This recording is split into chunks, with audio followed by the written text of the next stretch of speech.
Welcome to Military Analytics. While the whole world is experiencing the effects of the Ukraine war, what is happening in the South Pacific is making the world uneasy. The South Pacific is almost boiling with China's rhetoric to attack Taiwan at any moment and the USA's open support for Taiwan. The U.S. Navy has been stationed here to ensure the security of the region since World War II. The USA, which has increased its power here after the tension between China and Taiwan, is on the alert for any conflict or attack. The U.S. Navy, along with the Russian Navy, is the most powerful navy in the world, with 11 aircraft carriers, 400 warships, and nearly 4,000 aircraft. It is a great deterrent in international waters. The U.S. Navy shows its strength at almost every opportunity, and this showdown is a frightening situation for its current or future rivals. The U.S. military, which currently has forces in important seas such as the Pacific, Mediterranean, Baltic, and Arctic seas, conducts regular exercises with his partners in these seas. In recent weeks, the United States and the Philippines held a joint exercise in the South China Sea. One deployed enemy ship was destroyed after its coordinates were determined by U.S. UAVs. The coordinates of the UAVs were transmitted directly to the 7th Fleet, and the U.S. destroyers sent the enemy ship into the deep waters of the South China Sea in as little as 1 minute.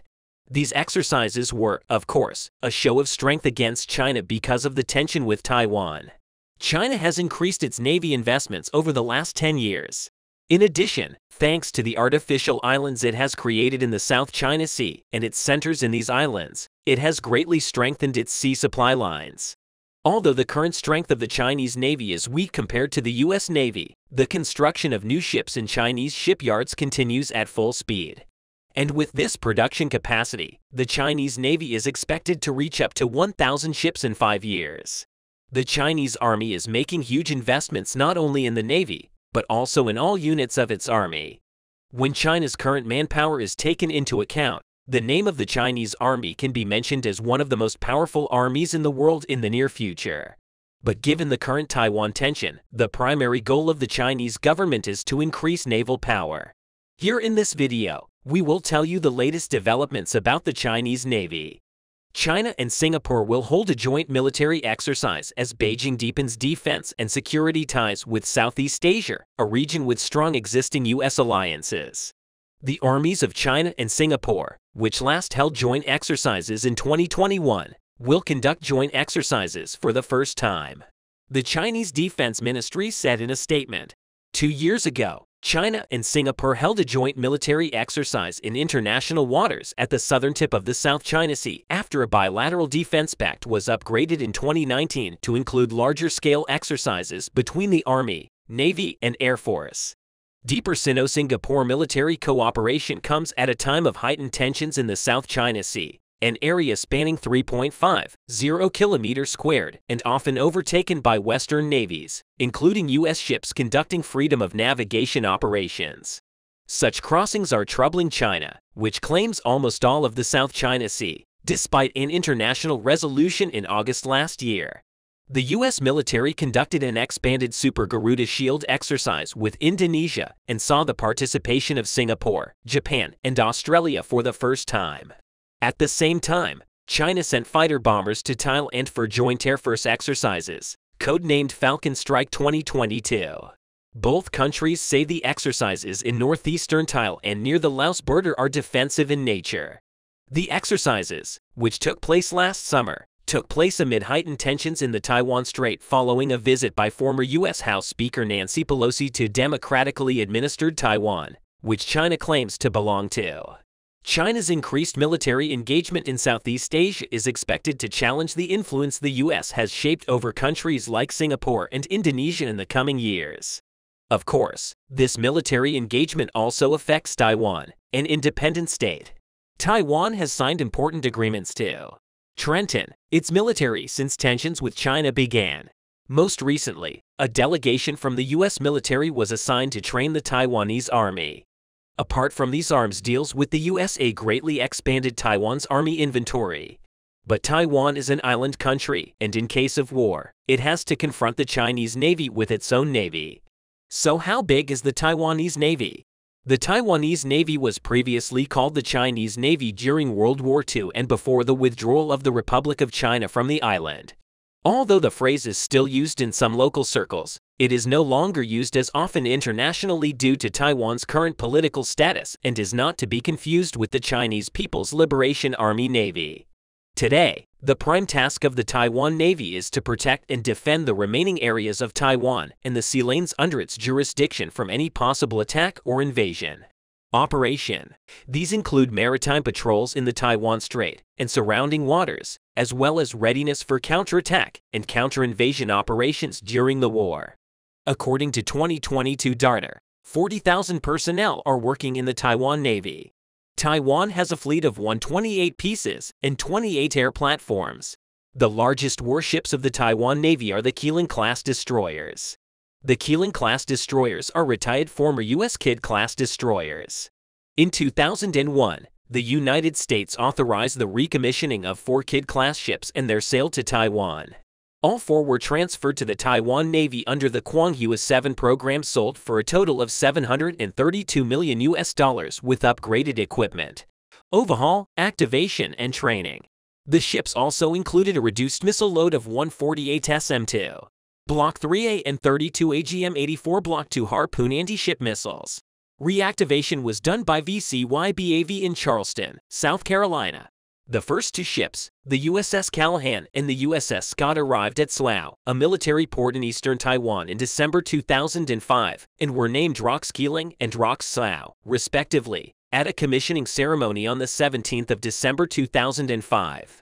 In ship-class nomenclature, Taiwan referred to these ships as Keeling-class destroyers, with ships named after military ports in Taiwan. The remaining 2 ships, USS Kidd and USS Chandler, were delivered in 2006 and were named ROX DSO Ying and ROX Ma Kong, respectively. The then opposition-led Legislative Yuan had initially set aside enough money to purchase half of the SM-2 missiles that only destroyers could carry. The purchase of an additional 100 SM-2 missiles was included in the 2007 annual budget to ensure that all 4 ships had full SM-2 payloads. At the end of 2008, ROX Slough was found to have installed 8 HF-3 missiles instead of 8 Harpoons.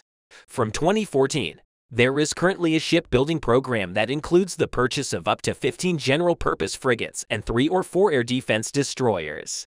A Navy-based Skibo missile system will also replace the standard missile system on these ships, but there is no information on the integration of the Skibo 3 missile into the Mk-26 launch system. Apart from these 4 destroyers, the Taiwanese Navy, which has 22 frigates, 14 corvettes, 31 assault missile boats, 13 mine warfare ships, 7 amphibious tank landing ships, 4 submarines, and 33 various support ships, is obviously powerless against the existing Chinese Navy. However, the fact that the U.S. 7th Fleet is in the region and will immediately intervene in case of any attack is a positive development for Taiwan. China was the first to ignite the fuse in the tension line. The military exercise initiated by China after Taiwan's leader Tsai Ing-wen's visit to the United States made the Pacific quite active. Taiwan's Ministry of Defense reported that air defense forces were on high alert after the exercise around the island. China has sent warplanes and warships around Taiwan as part of a 3-day military exercise initiated by Taiwan President Tsai Ing-wen. After a meeting with the Speaker of the United States House of Representatives, Taiwan's Ministry of Defense reported that 58 Chinese military aircraft and 9 warships were detected around the island. According to the ministry's statement, these included Su-30 warplanes and 6 Type bombers. On the first day of the exercise, it was announced that 71 aircraft and 9 ships belonging to China were detected in the Taiwan Strait. In response to this situation, the Taiwanese Army announced that its missile defense systems were activated and air and sea patrols were launched to follow Chinese warplanes. The People's Liberation Army of China announced that these exercises will be held as a serious warning against Taiwan's pro-independence forces in order to protect China's territorial integrity. It was stated that the exercises will be held in the north, south, and east of Taiwan. Air defense forces were reported to be on high alert after this striking step. The focus turned to the USA. The whole world expected a countermove from the USA against this move of China. Accordingly, it was reported that the U.S. warship carrying guided missiles passed through the Taiwan Strait for the first time after China's military exercise around Taiwan Island last week. In the statement made by the U.S. Navy's 7th Fleet in the Pacific, it was stated that the Arleigh Burke-class guided missile destroyer USS Milius passed through a corridor in the Bosphorus that is not included in the territorial waters of any coastal state. The passage of the USS Milius through the Taiwan Strait was described as a symbol of the United States' commitment to a free and open Indo-Pacific. This transit was the first cruise activity of the United States in the Taiwan Strait after the military exercise organized around the island. After Tsai Ing-wen, the leader of Taiwan, with which China is in a sovereignty conflict, visited the United States and met with the Speaker of the House of Representatives, Kevin McCarthy. China, on the other hand, accused the U.S. of exaggerating the passage of the ship. Senior Colonel Kai Yi, the spokesperson of the Eastern Front Command, responsible for the eastern coast regions of the Chinese People's Liberation Army, including Taiwan, confirmed that the U.S. ship had passed through the Taiwan Strait and made statements that this passage increased the tension. But the tension in the Pacific has reached its peak with the last move of the USA in the past days following the passage of the USS Milius through the Taiwan Strait. The U.S. Navy member USS Benfold conducted a triple ballistic missile defense exercise. This last military exercise of the USA fell like a bomb on the world agenda. The USA, which does not want China to pose a serious threat in Taiwan and its surroundings, has made it felt that it is the guarantor of Taiwan. With this latest exercise, Russia, one of China's supporters, was another side that took action against the US's numerous exercises in the Pacific. In the last few weeks, warships of the Russian Pacific Fleet held an anti-submarine exercise in the Sea of Japan. Warships also opened artillery fire at sea and air targets during the immediate readiness check.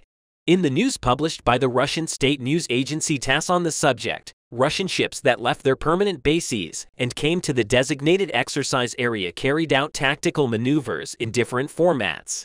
It was also stated that these Russian Navy members provided defense against any attack on the naval convoy. While on the move, Sergei Merkulov, the commander of the frigate Marshal Shaposhnikov, announced the completion of all missions.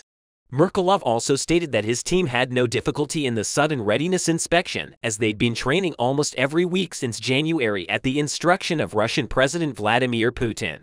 In addition to the Navy and Air Forces, Russian ground forces and support troops also participated in this exercise. As 400 and Pantsir-S air defense systems were deployed in the region as part of the ongoing exercise of the Pacific Fleet of the Russian Army in the Kuril and Sakhalin regions where there are disagreements with Japan. In a statement made by the Russian Ministry of Defense, it was stated that the Pacific Fleet started combat duty in the newly designated areas to check the combat readiness of the air defense units.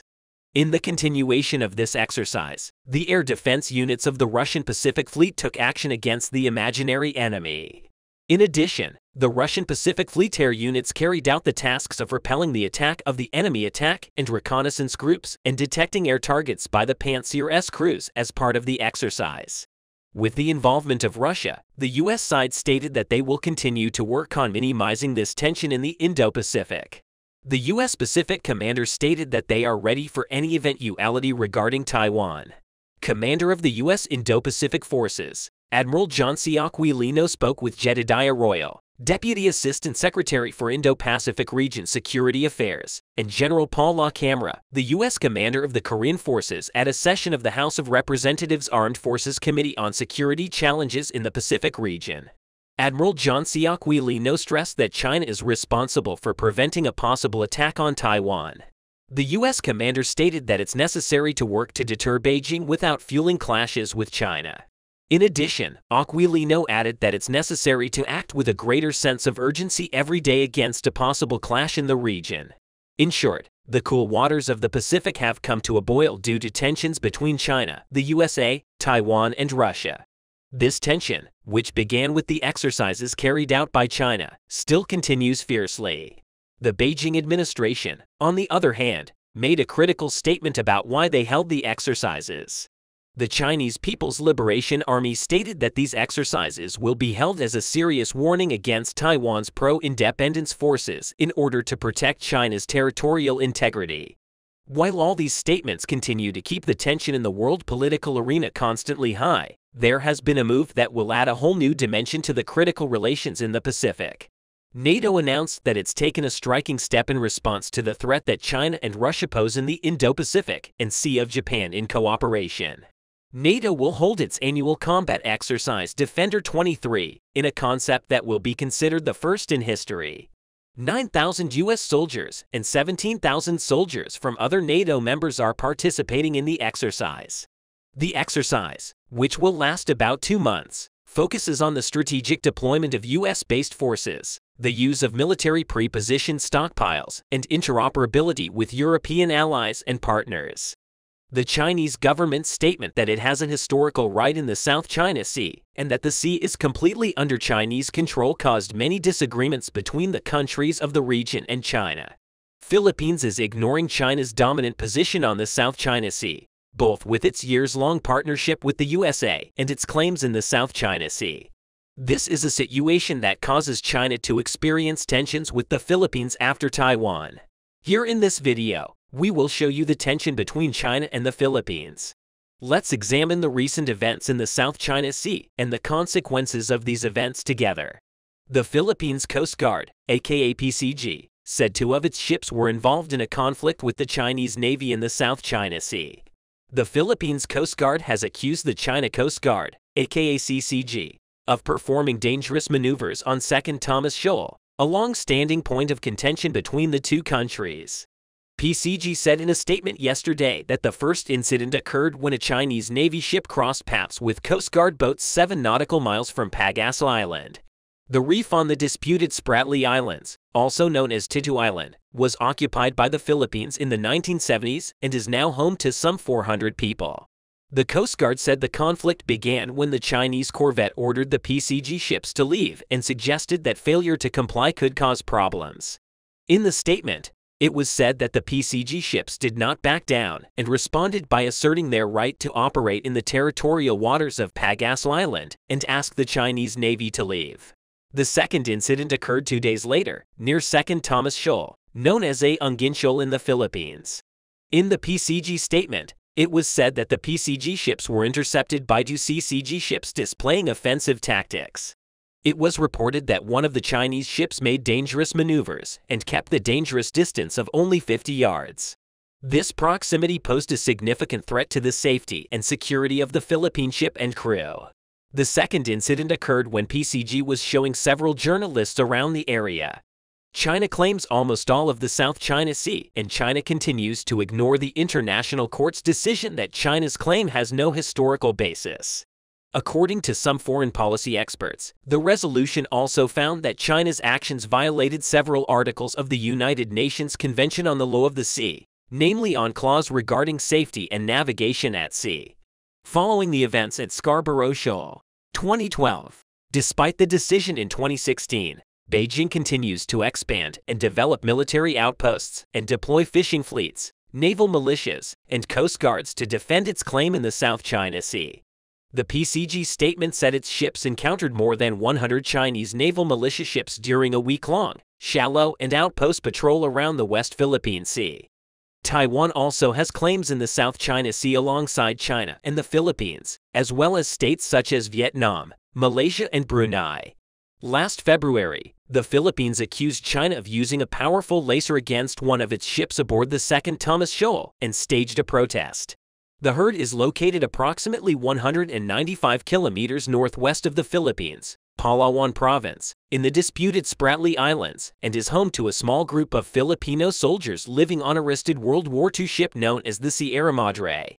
The troop group was deliberately grounded here in 1999 to highlight the Philippines' claim to the island chain. CCG patrols also engaged in serious conflict with Vietnamese ships last month near Vietnam's key gas and oil fields, according to the Asian Maritime Transparency Initiative. Manila and Beijing counterclaim in the disputed South China Sea, where tensions continue between their maritime neighbors. Beijing claimed that Manila's ships had allegedly entered its waters. The Chinese Ministry of Foreign Affairs made serious statements and showed strong dissatisfaction with the Chinese Philippine Coast Guard vessels not entering the waters of the Renoy Reef. According to China, the barge entry of Philippine ships into the waters of the Rhine Reef with journalists was a premeditated and provocative act. The Philippines was deliberately aimed at finding fault with China and exaggerating a possible event, Beijing said, urging Manila to respect China's territorial sovereignty and maritime rights and interests in the South China Sea. The incident occurred while Chinese Foreign Minister Chen Guang was visiting Manila last week. The Philippines has a tense stance not only against China but also towards its ally, the United States. The Philippines recently said it would not allow the United States to stockpile weapons at joint military bases in the Philippines for use in operations in Taiwan. The Philippine foreign minister said in a session in the Senate that the Philippines will not allow the U.S. to stockpile weapons in areas accessible to U.S. troops under a 2014 defense agreement between Manila and Washington for use in operations in Taiwan. Their comments came after Manila approved 4 more military bases for joint use with Washington under the Enhanced Defense Cooperation Agreement, or EDCA, signed in 2014. Whether Manila will allow the United States to store weapons at certain points in the country will be determined by the main objectives of the defense agreement, the ministry said.